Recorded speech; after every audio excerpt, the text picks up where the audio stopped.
This is to you. I have been working for cities all around the world on almost every continent, and this is the sweetest. Right here in my hometown with my kids, their class is doing a field trip. You know, this is just the best.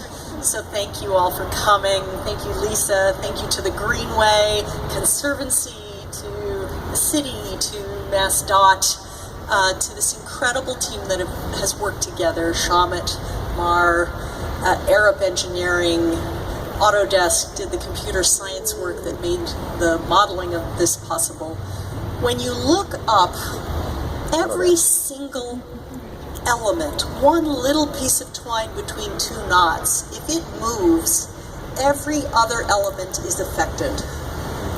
We're all working in unison, and they are now linked into the physical nature of our urban fabric, into the structure of these three buildings.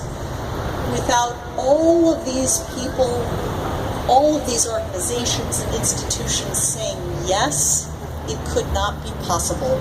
And its very physical presence here is proof that we can make things happen that were unimaginable. And when I first started developing this idea, I visited this building right across, and a member of the staff said, "Do you want to come down to the basement?"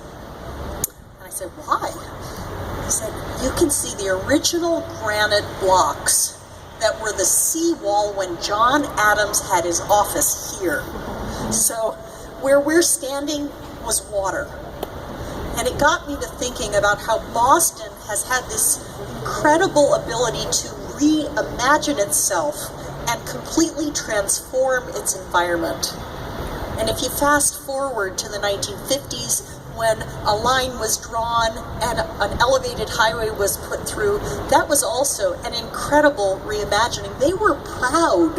In 1959, when they opened, it was the widest vehicular tunnel in the world, and they had closed-circuit TVs so that motorists could get help immediately.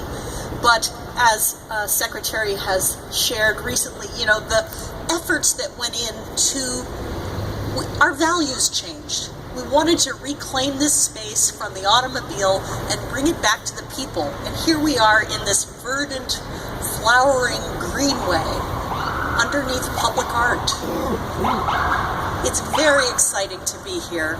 The colors that run through the sculpture are really from my first reminiscence of that central artery, the other green monster. There's green, but I remember the rust. And so this is a transformation of those colors.